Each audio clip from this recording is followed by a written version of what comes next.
Hello. এতদিন আমি শুধু গেমিং ভিডিও দিতাম। আজকে ভাবলাম একটু পড়াশোনা রিলেটেড ভিডিও দেওয়া যাক।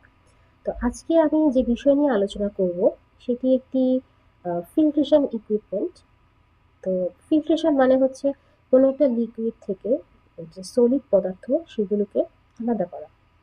আজকে আমি যে জিনিসটা নিয়ে কথা বলবো এটার নাম হচ্ছে পারফোরেটেড বাস্কেট সেন্ট্রিফিউজ। তো এই জিনিসটার ওয়ার্কিং প্রিন্সিপাল, কনস্ট্রাকশন এগুলো জানার আগে আমাদের জানতে হবে যে এটার নাম কেন পারফোরেটেড বাস্কেট সেন্ট্রিফিউজ হলো। পারফোরেটেড বাস্কেট মানে হচ্ছে পারফোরেটেড মানে ছিদ্রযুক্ত। তো পারফোরেটেড বাস্কেট মানে ছিদ্রযুক্ত বাস্কেট। মানে এই ইকুইপমেন্টে অবশ্যই একটা বাস্কেট থাকবে যেটা যেটা ছিদ্রযুক্ত থাকবে। তো এই ইকুইপমেন্টটাতে দেখা যাচ্ছে এটা হচ্ছে একটা বাস্কেট এবং এটার যে সাইড ওয়াল এটা হচ্ছে পারফোরেটেড, এই যে ছিদ্রযুক্ত ছোট ছোট। হ্যাঁ, সাইড ওয়ালটা হচ্ছে পারফোরেটেড। আর সেন্ট্রিফিউজ হচ্ছে এখানে সেন্ট্রিফিউগাল ফোর্স ইউজ করে ফিল্ট্রেশন করা হয়, এই জন্য একে বলে ফিল্ট্রেশন সেন্ট্রিফিউজ। মানে সেন্ট্রিফিউগাল ফোর্স দিয়ে এটাকে ফিল্ট্রেশন করা হয় লিকুইডকে। এই জন্য ইকুইপমেন্টের নাম হচ্ছে পারফোরেটেড বাস্কেট সেন্ট্রিফিউজ। তো এটার যদি কনস্ট্রাকশন দেখা যায় তাহলে এখানে একটা পারফোরেটেড বাস্কেট থাকবে, এটা হচ্ছে বাস্কেট। এটা অবশ্যই স্টেইনলেস স্টিল দিয়ে তৈরি হবে অথবা এমন ম্যাটেরিয়াল দিয়ে তৈরি হবে যেটা করোশন প্রিভেন্ট করে। এই বাস্কেটের ডায়ামিটার হবে 0.9 মিটার আর ক্যাপাসিটি হবে 0.085 মিটার কিউব। এখন যদি আমরা পারফোরেশন মানে এই ছিদ্রের ডায়ামিটার কত হবে এটা নির্ণয় করতে যাই, তাহলে এই ছিদ্রের ডায়ামিটারটা ডিপেন্ড করে আমি যে ক্রিস্টাল এখানে সেপারেট করব সেই ক্রিস্টালের সাইজটা কেমন, সেটার উপর ভিত্তি করে এই পারফোরেশনের ডায়ামিটারটা হবে। এখন যদি আমি যে ক্রিস্টালকে সেপারেট করব এটার সাইজ যদি এই পারফোরেশনের সাইজের থেকে বড় হয় তখন আমরা এখানে একটি ফিল্টার ক্লথ দিয়ে দিব। আর এই টোটাল বাস্কেট একটা এরকম মেটাল কেজিং এর ভিতর থাকবে। এই যে এই বড়টা পুরা এটুক নিয়ে এই সারফেসটা হচ্ছে মেটাল কেজিং, এর এই পাশে হচ্ছে লিকুইড আউটলেট থাকবে যেখান থেকে লিকুইড বের হবে। এটা হচ্ছে সেই পারফোরেটেড বাস্কেট পুরাটা। আর এই এই এই বাস্কেটের বাইরে এই পুরো জিনিসটা হচ্ছে মেটাল কেজিং। বাস্কেটের নিচে একটা মাউন্টিং শ্যাফট থাকবে যেটা এই বাস্কেটটাকে ধারণ করবে আর মোটরের সাথে যুক্ত থাকবে। তো এই মোটরটা এখানে এই বাস্কেটটাকে ঘুরতে এবং সাহায্য করবে যে মানে এটার মোটরটা ঘুরবে, বাস্কেটটাও ঘুরবে। তো বাস্কেটটা হাই স্পিডে ঘুরবে, তো রোটেশন স্পিড হচ্ছে 1000 RPM, মানে 1000 রোটেশন পার মিনিট। এবং এই মোটরটা ঘোরার জন্য শুরুতে স্টার্টিং এ আমাদেরকে 5 কিলোওয়াট শক্তি দিতে হবে, পাওয়ার দিতে হবে। আর রানিং করার জন্য 2 কিলোওয়াট পাওয়ার দিতে হবে। আর উপরে কভার দেওয়া এবং ইন্টারলকিং সুইচ দেওয়া। ইন্টারলকিং সুইচ এই কভারটাকে আটকে রাখে, কারণ কভার যদি খুলে যায় তাহলে এখান থেকে লিকুইড বা সলিড যেটাই হোক এটা হচ্ছে মানে এর বাইরে বের হয়ে এসে কোনো অ্যাক্সিডেন্ট ঘটাতে পারে। এই জন্য সেফটি ইস্যুতে ইন্টারলকিং সুইচ আর মানে কভার এটাগুলো দেওয়া হয়। তো এখন যদি ওয়ার্কিং প্রিন্সিপালে আসি যে এটা কিভাবে কাজ করে। তো যে স্যাম্পলটাকে আমরা ফিল্ট্রেশন করব, তো সেই স্যাম্পল প্রথমে এই বাস্কেটের ভিতরে দেওয়া হয়। স্যাম্পল বাস্কেটের ভিতরে দেওয়ার পরে একটা জিনিস লক্ষ্য রাখতে হবে যে স্যাম্পলটা যাতে অপটিমাম হয়, মানে একটা নির্দিষ্ট পরিমাণে হয়। যদি নির্দিষ্ট পরিমাণে না হয় তাহলে এই স্যাম্পল এই বাস্কেটের গায়ে দাগ তৈরি করতে, স্ট্রেইন তৈরি করতে পারে। তো স্যাম্পল দেওয়ার পরে এই মোটরটাকে সুইচ অন করব, 5 কিলোওয়াট এনার্জি দিয়ে স্টার্ট করব, পরে রানিং এর জন্য 2 কিলোওয়াট এনার্জি দিব। মোটর দেওয়ার সাথে সাথে এই বাস্কেট হচ্ছে 100,000 RPM রোটেশনে হাই স্পিডে, অত্যন্ত হাই স্পিডে ঘুরতে থাকবে। এই ঘোরার ফলে সেন্ট্রিফিউগাল ফোর্স অ্যাপ্লাই হবে। এই সেন্ট্রিফিউগাল ফোর্স কি করবে, কেন্দ্র থেকে যে ম্যাটেরিয়ালটা আমরা দিলাম এই ম্যাটেরিয়াল কেন্দ্র থেকে ছিটকে মানে দূরে নিতে যাবে। সেন্ট্রিফিউগাল ফোর্সটাই তো এটা যে কোনো ম্যাটেরিয়ালকে কেন্দ্র থেকে দূরে দূরে দূরে সরিয়ে দেয়, দূরে সরিয়ে দেয়। তো এই সেন্ট্রিফিউগাল ফোর্সটাও এই ম্যাটেরিয়ালগুলোকে কেন্দ্র থেকে দূরে সরিয়ে দেবে।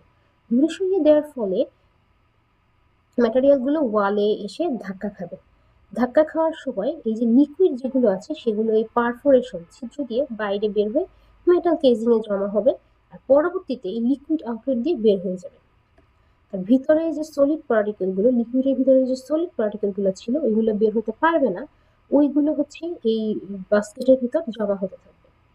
এভাবে একটা লিকুইড থেকে একটা মানে সলিড আলাদা করা সম্ভব এই পারফোরেটেড বাস্কেট সেন্ট্রিফিউজের মাধ্যমে, এবং এটা এভাবেই কাজ করে।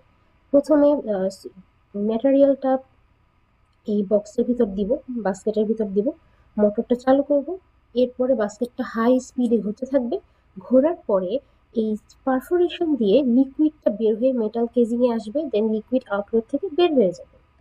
এরপর এই আর ভিতরে সলিড পার্টিকেল গুলো জমা হবে, এভাবে লিকুইড আর সলিড আলাদা হবে। তো সলিড পার্টিকেল গুলো জমা হওয়ার পরে এই মোটরটা অফ করতে হবে, তারপর একটা ব্লেড দিয়ে এই সলিড পার্টিকেল গুলো কেটে হচ্ছে মানে রিমুভ করে সংগ্রহ করতে হবে, কালেক্ট করতে হবে। তো এই পুরা মেশিনের অ্যাডভান্টেজ যদি আমি বলি, সুবিধাগুলো যদি বলি, তো মেশিনটা হচ্ছে খুবই কম্প্যাক্ট, এটার জন্য খুবই মানে এটা ইনস্টলেশনের জন্য খুবই কম জায়গা লাগে, প্রসেসটা খুবই দ্রুত, খুবই র্যাপিড সময়ে এটা হয়। আর একটা হচ্ছে এখানে যে আমি ফাইনাল প্রোডাক্টটা পাবো, সেই ফাইনাল প্রোডাক্ট হচ্ছে খুব লো ময়েশ্চার কন্টেন্ট, কারণ যেহেতু এই মেশিনটা হাই স্পিডে ঘুরে, এটার ভিতর যখন সলিডটা জমা হয়, তো এই সেন্ট্রিফিউগাল ফোর্সের কারণে সলিডটা বারবার চাপ খায়, চাপ খেতে খেতে সলিডের ভিতরে মানে যতটুকু পানি অবশিষ্ট, মানে যতটুকু পানি অবশিষ্ট আছে, ওই চাপ খেতে খেতে ওই পানিও এই পারফোরেটেড ওয়াল দিয়ে বের হয়ে যায়, যার ফলে ফাইনাল যে প্রোডাক্টটা আমি পাবো সেটা হচ্ছে লো ময়েশ্চার কন্টেন্টের। আর এই ফিল্ট্রেশন মূলত, এই ইকুইপমেন্ট মূলত ইউজ করা হয় হাই কনসেন্ট্রেশন সলিড, মানে যেসব লিকুইডে সলিডের মাত্রা অনেক বেশি, সেই সব লিকুইডস আর সলিড সেপারেশনের জন্য এই ফিল্ট্রেশন ইউজ করা হয়, অথবা পেস্টের মতো যেসব লিকুইডগুলো আছে সেগুলোকে সেপারেট করার জন্য এই ফিল্ট্রেশনটা মানে খুবই সুইটেবল। তো ডিসঅ্যাডভান্টেজ মানে অসুবিধার কথা যদি বলি, তাহলে হচ্ছে এটা ভেরি একটা কমপ্লিকেটেড প্রসেস, এজন্য অনেক লেবার কস্ট দরকার। এরপরে এখানে যেহেতু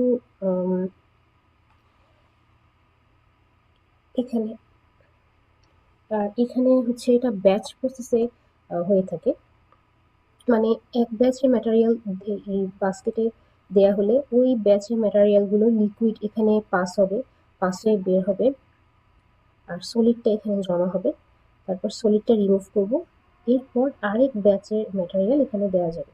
মানে এটা কন্টিনিউয়াস প্রসেস না, এটা ব্যাচ ওয়াইজ অপারেশন করে, ধাপে ধাপে এক ব্যাচ শেষ হয়ে গেলে আরেক ব্যাচ এখানে দেয়া হবে। আর লাস্টলি যদি এই মেশিনটা প্রলং সময় ধরে চলে, অনেকক্ষণ সময় ধরে চলে, তাহলে ইকুইপমেন্টগুলোর ক্ষতি হয়, ইকুইপমেন্টগুলোর মানে ঘর্ষণ হয় একে অপরের সাথে। আর যদি এটা মানে প্রলং পিরিয়ড ধরে চলে, তখন এই যে কেকগুলো যে জমা হচ্ছে, কেকগুলো হার্ড হয়ে যায়, কারণ সেন্ট্রিফিউগাল ফোর্স অলওয়েজ কেকগুলোকে এই ওয়ালের দিকে চাপ দেয়, চাপ দিতে দিতে কেকগুলো একটা অপর আরেকটার সাথে কম্প্যাক্ট হয়ে একদম হার্ড হয়, যেটা পরবর্তীতে রিমুভ করা ডিফিকাল্ট হয়, এটা হার্ড কেক হিসেবে জমা হয়। তো এটার ইউজের ব্যাপার যদি বলি, এটা মূলত ক্রিস্টালাইন সাবস্টেন্সেস, ক্রিস্টালাইন ড্রাগ যেমন সুগার ক্রিস্টাল, অ্যাসপিরিন, এগুলো সেপারেট করার জন্য এই ধরনের ইকুইপমেন্ট ইউজ করা হয়, অথবা লিকুইড থেকে যখন সলিড সেপারেশন করব তখনও এই ইকুইপমেন্ট ইউজ করা হয়। তো এই ছিল আজকের ভিডিও, কেমন লাগলো জানাবেন।